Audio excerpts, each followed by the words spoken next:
Tarzan of the Apes, brought to you from out the pages of Edgar Rice Burroughs' amazing book. The jungle dawn flames into another day. Tarzan wakes and stirs.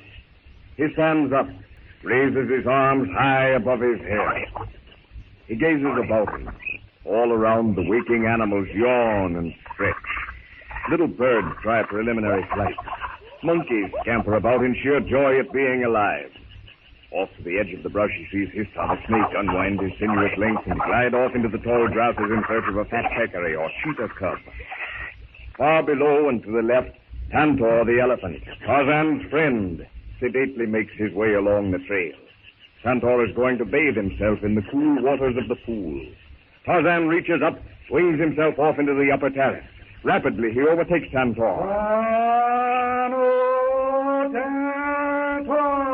He calls on his friend to wait. Tantor hears, and lifting his trunk, trumpets a greeting to Tarzan. Dropping hand over hand down the familiar vines, Tarzan drops to the broad back of the mammoth beast. Tarzan greets Tantor, seats himself behind the flapping ears, and together they wend their way to the water. At the little hut in the clearing, Professor Porter and his friends have arisen from their slumbers. Breakfast is almost over. Just a drop more coffee, if you please, Jane. Your appetite certainly speaks well for my cooking, Cecil. This out-of-doors air does make food taste good. Out-of-doors air. Indeed, Philander. Although I know that you are a well-educated man, I am sometimes perfectly aghast at your phraseology. Mr. Philander probably means that living in the open gives one an appetite, Daddy. Exactly, Jane. Then he should choose his mediums of expression with more meticulous scholasticism. Well, you understood me, Professor. But that's not the point at all. In thought communication, whether by vocal or manual signs, a precise interpretation... More bacon, Daddy.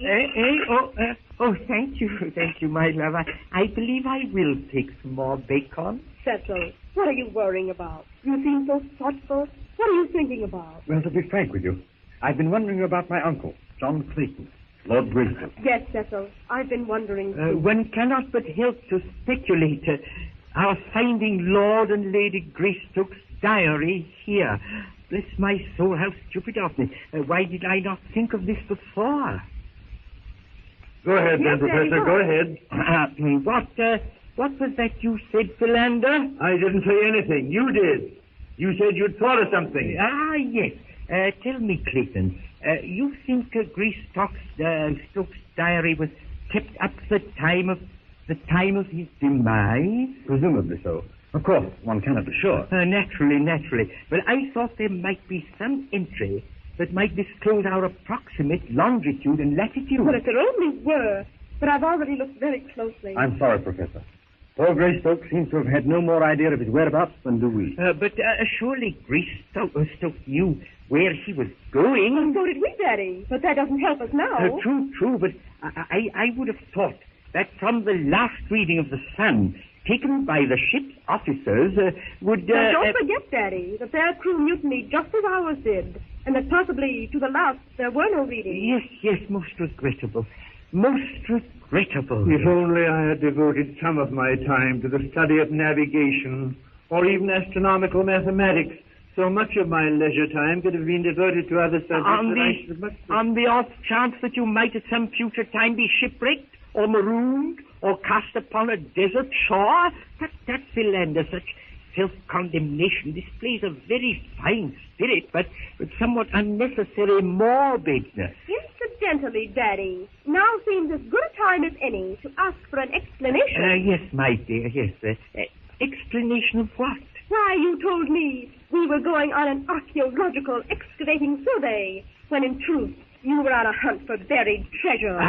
Well, that, my dear, is a somewhat lengthy... and don't forget, Jane, had you not thrown the map of the treasure overboard, we should know where we are because the latitude and longitude were marked on that map. Oh, really? Oh, that's a very brilliant defense, Professor, but with one flaw. If Jane had not thrown the map overboard, we would not be anywhere, except at the bottom of the sea. Quite right, Clayton. Jane saved our lives. And you, Professor Archimedes Q. Porter, I'm surprised at you, defending yourself by means of legal trickery instead of bringing an irrelevant accusation. The result, Jane, would have been the same. The finding of the treasure would have financed the archaeological survey. Sort of the house that Jack built idea. Well, personally, I'd be very much surprised if there is such a treasure. Now, Jane, you must not talk in such derogatory terms of my very good friend, the name escapes me for the moment.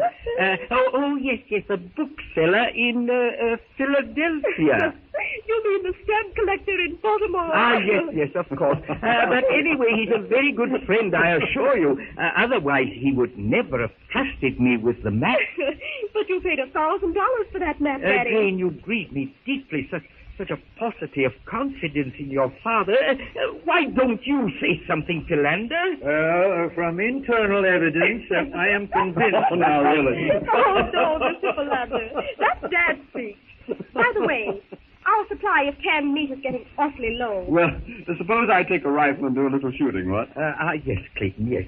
Perhaps some nice, juicy capons. Delightful. Well, I was hardly thinking of capon, but I thought perhaps some boar or, to venture, a young deer. Shall I go along, Clayton, as beater, I believe it's called?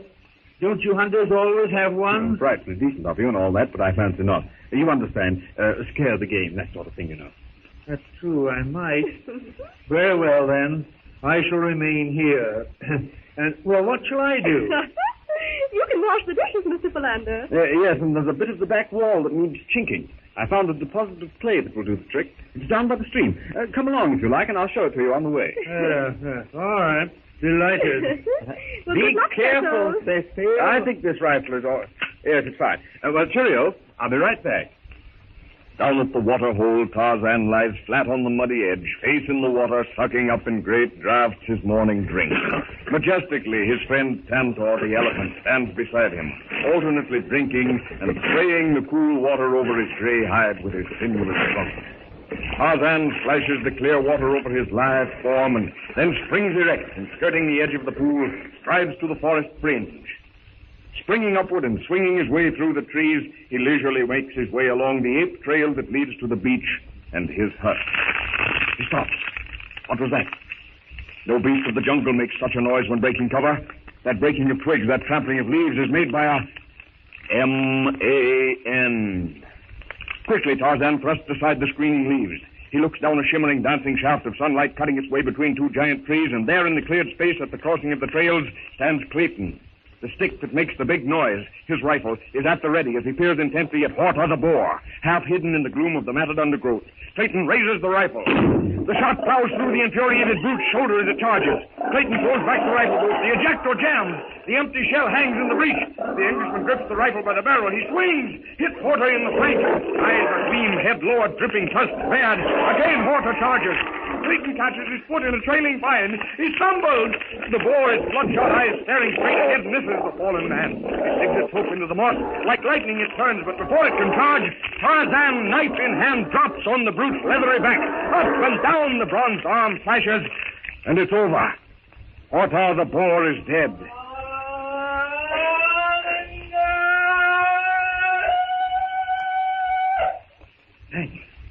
Thanks. My rifle jammed. Once again, I owe you my life. Armagani, avant bundle, Horta. Tarzan points to the bullet hole in Horta's shoulder. Clayton shakes his head. Sorry, old man. I don't understand. We were running short of meat. Boar. Eat. Clayton points to the carcass and then to his mouth. Tarzan understands. He nods his head, bends down, and with never an effort hoists the dead boar to his shoulder and takes to the trees, followed by the indignant chatter of disturbed and scolding monkeys as he carries his burden through the high branches toward the hut.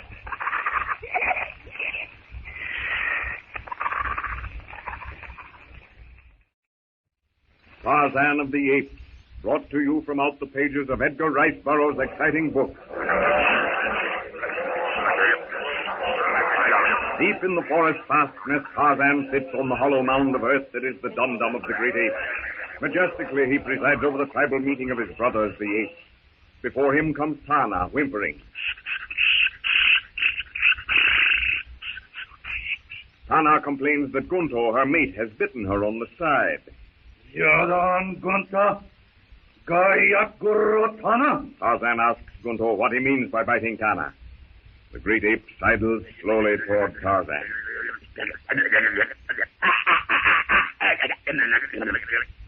Gunto complains that Tana is lazy. She will not bring him beetles, will not scratch his back. She's gone from the tribe for hours at a time. In short, she's not paying sufficient attention to the mate who protects her in times of trouble. Ambalaho kapoha, Gunta mitas yatak Tana, Tana grega Gunta, afim katembo. Tarzan lectures them both on their duties toward one another. Tana must mend her ways, and Gunto must not bite Tana anymore, or else Tarzan will give him a taste of the gleaming knife the apes fear.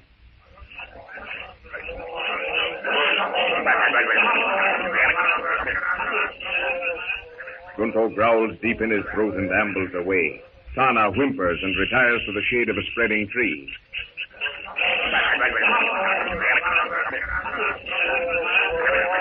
Before the feet of justice shuffles Mungo, an old ape whose fighting days are past.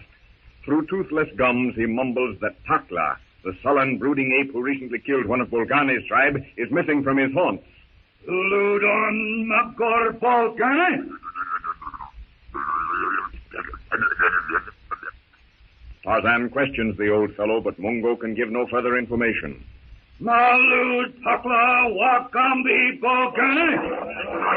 Malud Takla Wakambi Bolgani. Tarzan calls aloud to the tribe, asking for information of any who know of Takla's whereabouts, but none can tell him. Tarzan's brow wrinkles in meditation. Once before, Takla had run amok and left a trail of devastation in his wake. The apes are silent as they see their leader lost in thought. Quickly, Tarzan dismisses his thoughts and signals the next complainant to step forward.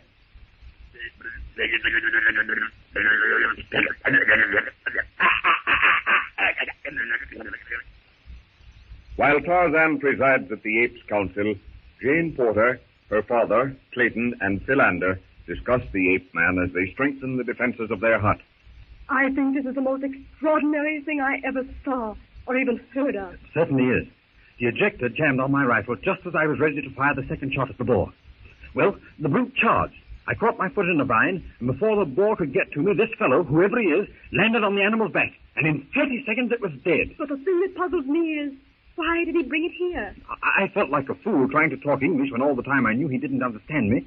So I pointed to the boar, then opened my mouth and made pretense of eating. Rather sensible, I'd call it. Then what? Then he pointed in the direction of the hut, picked up the kill, and disappeared in the trees. I had been inside the hut, doing, I don't remember what, and I went to the door to see if you were coming. Well, there, I found the boar, and in about 10 minutes you arrived. Did you see him? I can't be sure. I suspected, and I can't say why, that our jungle friend had brought it. I looked up into the trees, and for a moment I thought I saw a face. But an instant later it was gone, so I couldn't be sure. In all probability, it was him you saw.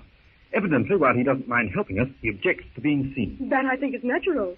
We've invaded his retreat, and while he doesn't altogether like it, he tolerates it. Yes, Jane, I think you've hit the nail on the head. By the way, where's your father? Mr. Philander closed up the chinks in the hut, as you suggested, and then he and Daddy went off to fetch water. They ought to be back any minute now. Did they take rifles? They took a rifle. I suggested that one act as a lookout. I was afraid that if they both took rifles, they'd both get shot, if that is possible. Oh, really? Philander, somewhere, I can't be sure where at the moment, I have read that when two people are carrying an object, if they will only break step, they will find the load easier to bear. Yes, Professor. But in this instance, assuming for the sake of argument that a bucket of water is an object, I assure you that the difference in our respective statures would offset that benefit. Hello, Daddy. Cecil is back with luck. We'll have roast boar for dinner. Splendid, my dear. Phew, it's heavy. Where shall we put this water? On that stand, the one in the corner. Cecil made it last night after you were asleep. Wonderful. Wonderful to have the stamina of youth. My, that slight exertion in carrying the water from the spring has quite exhausted me. Most remarkable. Well, you sit down and rest. There's a dear. Yes, I will sit down. Daddy, are you hurt? Professor, pride always goes before a fall. Mr. Philander, can't you assist Daddy? Preposterous, Philander. You... I think perhaps I'd better assist Clayton. Well, if you will, Philander. I would like to get this fishnet completed and placed in the stream tonight. By all means, tell me what you wish done. Well, if you'll hold this straight while I weave the strings through the net. Delighted. I'm sure I don't know what we would do without you, Cecil. Oh, don't mention it. Why, being comfortable, being fed, and being safe is as much my concern as anyone. Nevertheless, without you, things would not be so, well, I wouldn't feel so safe. Thank you. You know, Philander, I've been thinking about... Oh, Daddy, we forgot to tell you. Cecil saw, well, in spite of the fact that he doesn't speak English, I still feel that he is Tarzan of the Apes. You saw him again, Clayton? Yes. In fact, he killed and brought that boar to the hut. Extraordinary fellow. Did he talk this time? Yes, but I understood as little as before. However, this time I did make myself understood by signs. Yes, Daddy. If Cecil hadn't made himself understood, we would probably have had to go without our boar. Well, now our fish net is finished. I think I'll go and set it. We might have fish for breakfast. Oh, splendid, Cecil. Fresh fish is going to be just too delightful. Of course, we don't know that it will work as yet. Oh, I'm sure it will. Will we have speckled trout or smallmouth bass for breakfast? Well, I'm not so sure that I know just exactly what sort of fish there are in this part of the country. I'm sure that any kind of fish will be most acceptable. By the way, do you suppose we could do some fishing? Well, that's an idea. I'll have to fix up some sort of hook and line, and we'll try it one day. Well, I'm not at all sure that I like the idea of your going off in that small boat. Oh, that's in the future, Jane. Well, cheerio. I'm off to place my net and set my trap. See you later. Be back in time for dinner now. I will. Splendid fellow. Yes, indeed, Professor. Exemplary bearing, due regard for his elders, hallmark of breeding. Yes, he is.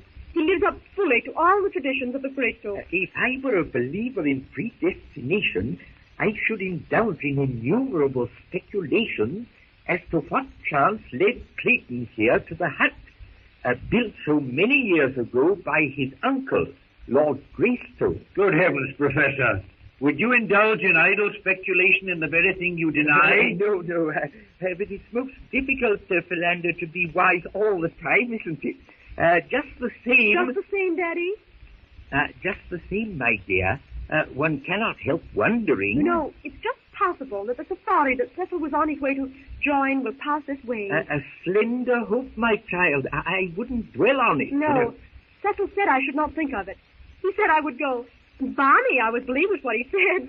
Most extraordinary. The expressions these Englishmen employ. Yes, Philander. Barney, yes. Now, what etymological root or structure could possibly have led such a conception being placed upon a word that is so very precise in its original meaning? Barney. Just the same. The word conveys what it is meant. And after all, that's the important thing. Yes, of course, Jane, of course. Now, we need some fruit. You know, I think I'll pick some while Cecil is setting his net and trap. Perhaps your father and I had better go with you. I know you don't have to go far, but still... Very well, then. Come along. Just a moment, my dear. Now, where did I put my helmet? Where did I put my sun helmet, eh? Now... Where did I put my helmet? Did any of you see my helmet? Why, it's on your head. Why, so it is. Come along, Daddy, and close the door. We don't want to find a lion in the hut when we get back. As Jane Porter, her father, and Philander go in search of fruit, Turquoise, a bull ape, banished from the tribe by Tarzan, watches.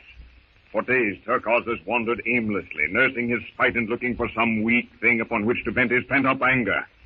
Swinging from tree to tree, the man-like beast sees Jane Porter a few steps in advance of her father. Silently, the hairy brute moves out on a low-hanging limb. Noiselessly, he drops to the ground in front of Jane. With one sweeping movement of his hairy arm, Turquoise gathers Jane to him and leaps into the trees.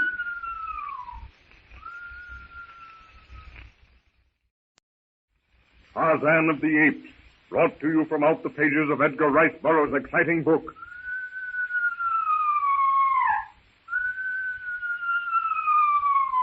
Turcos the bull ape, banished from the ape tribe of Kerchak, drops unseen from the trees. Jane Porter, horrified, terror-stricken, finds herself in the brute's hairy arms. She kicks and beats the beast. Her struggle is useless. Turcos sweeps her off her feet and carries her into the lower branches of a giant tree. Porter and Philander stand petrified, unable to grasp what's taking place before their very eyes. They see the ape, they see Jane, but so utterly unbelievable, so fantastic is the scene, they can't grasp its horror. Jane! Jane! What is it? What is it? No, don't shoot! What do we do? Jane! Do something! What's the matter? I hear Jane scream. Where are you? Clayton, here, this way, quickly. Don't stand there jabbering and pointing. What happened? Oh, Jane, my little baby, my little girl. Quick, Philander, tell me what? Jane was walking in front of us. We heard her scream, ran forward, and then we saw her struggling. With what, man? Struggling with what? I don't know. I couldn't see. But she was whisked away into the trees. Was it the man who rescued us? The man that saved you from the lion? No, I'm sure it wasn't. Quick, Professor, pull yourself together. Did you see who or what it was? It was an ape, I'm sure. An ape? Why didn't you shoot? We couldn't. We might have killed Jane. Well, this way. Come on. Follow me. Come on. Don't stand there after me. Come on. Jane's screams carry faintly to Tarzan, swinging his way through the trees. He stops, hangs from a branch for a moment, listening. That sounds like she. He strains his ears, hoping to catch some of the sound that will indicate more accurately the direction. It is she! Hand over hand, Tarzan drops to the lower jungle terrace. He heads in the direction of Jane's call for help. Far below him and away toward the sea, Clayton, Porter, and Philander thrash their way through twisting vine and tearing thorn. Down from the treetops, flashing behind the dense screen of verdure, drops Tarzan. The ape-man's strong, accurate fingers grasp branch and vine, touch them a bare second while the keen eyes find the next hold. Clayton, Porter, and Philander break through the underbrush, force their way deeper into the jungle. Tarzan, quickly, silently, alert, listening for another scream, drops hand over hand to the jungle floor. He raises his head, his nostrils quiver. He turns to face the breeze, trying to catch some trace of Jane's scent spoor to satisfy himself that it really was she. For a moment he stares at the ground below, then the trees above. The ape in him, by virtue of training and environment, tells him the entire story as plainly as if he'd been present at the girl's capture. Again he sensed the humid jungle air. It was she! Tarzan glances quickly at a bough where a caterpillar has been crushed by Turcos' brutish foot. Instinctively, he knows where the same foot would touch in the next stride. His eyes gleam as he thinks what he'll do to the mighty Turcos when he catches him. And with the speed of a lance, he disappears in the tortuous pathway of the ape's trail. Jane's screams fade in the distance. The short tropic twilight is already upon the jungle. Professor Porter, Clayton, and Philander stumble headlong into the ever-increasing blackness of the jungle. Come on. You can't keep up with me. I'm going on alone. Wait, Clayton. I'm coming as fast as I can. Just the same, I'm going on. What shall we do? I can't think, Clayton. I can't hear her. She must... Come on, we're wasting time. But, Clayton, we haven't the faintest idea of where we are. We can't hear Jane. If we see her, what am I to do, Professor? What do you mean? Am I to shoot? Yes, shoot. I don't know, but I think I recognize this part of the jungle. Oh, it all looks so much alike, but then, of course, it might be. Yes, Clayton, it looks all so much alike.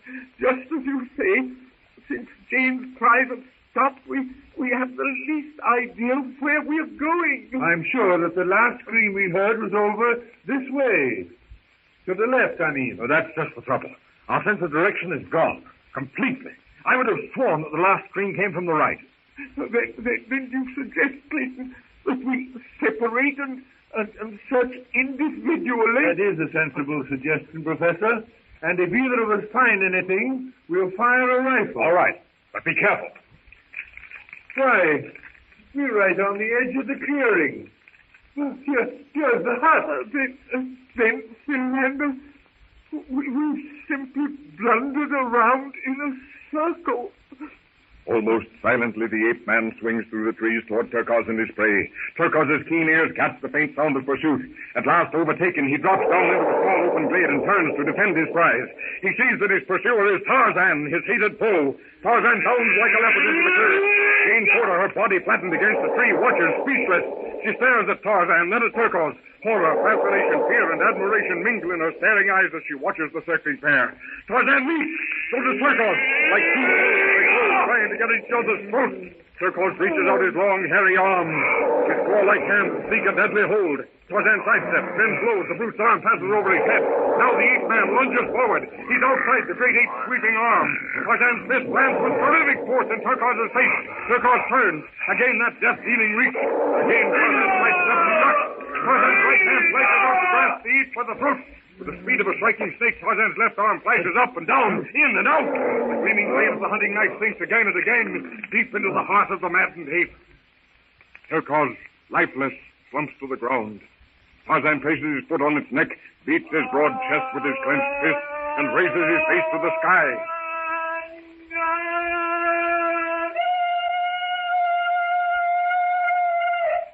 Deepening darkness enfolds the jungle. Clayton, Philander, and Professor Porter, convinced of the futility of searching further, have entered the hut. I shall lie down now and try to sleep. Early tomorrow, as soon as it's light, I shall take what food I can and carry it and continue my search until I found her, my little girl. I won't return without her. I shall go with you, of course. And count on me also. I knew that you'd offer your assistance, Clayton, and you too, dear old friend, Philander. But you mustn't. Jane is beyond needing our help. I simply go because what else can I do? But, Porter, I don't know what to say, but what good will it do? To go off there in the jungle, it's suicide. It can't do Jane any possible what good. What you say, Clayton, is true, but to leave her out there, not to make any effort to find her... Then I'll go with you. And Porter, my dear Porter, you cannot deny me the privilege of friendship. I'll go too. No, it is I alone who may go. She was my daughter. All that was left on earth for me to love. I shall go with you. Clayton, I claim the same right. I, too, love Jane. Clayton, give me that rifle. What? I'm going to search. Now, Philander, come over here. There's nothing to be done now. It'll soon be dark. Porter's right. Jane is beyond aid, and with what we'll have to hunt for tomorrow, and what we'll have to do when we find Jane, well, we'd better rest. But Clayton, you ask the impossible. We can't rest. What can we do here? Comfort Porter? Impossible. No, Philander. All there is left to do is wait until daylight. As Tarzan's call of victory echoes through the jungle, Jane Porter, speechless, almost hysterical from sheer fright, springs forward with outstretched arms. Tarzan holds the shaking girl to him with one bronzed arm and soothingly, caressingly runs his hand over her hair. The ape-man doesn't know what to think. Already he's spoken to the men of the party, and they don't understand him, so why should this white she? All he can do is quiet her terror, much as he would one of the little apes of the tribe who has so narrowly escaped the gleaming fangs of Numa the lion or Saber the lioness. Jane Porter stirs in his arms, frees herself from his grasp. Oh, how can I thank you? That's deep. No, I can't even think of it. Tarzan shakes his head. A look almost pathetic comes to his eyes. I wish you could speak English. Who are you? Who can you be? Again, Tarzan shakes his head. Qui êtes-vous? No. Where do you see? No. Tarzan looks helplessly at Jane Porter. She steps back a pace and takes Tarzan by the arm. Well, you understand my French and German just about as well as they did in Paris or Berlin. Why, your skin is white. White skin. Tarzan Tarzan taps himself on the chest with his closed fist. White skin. White skin. The ape man repeats the phrase and then points to Jane. Jane! Jane! Jane! White skin. Jane. White skin. Jane. Pointing first to himself, then to Jane, Tarzan repeats wonderingly his first English words. Tarzan, able to write his own name, yet without knowledge of its English pronunciation, has accepted Jane's translation. Inadvertently, she has stumbled upon the English equivalent of the ape word Tarzan. As yet, she does not know that her rescuer is Tarzan of the Apes.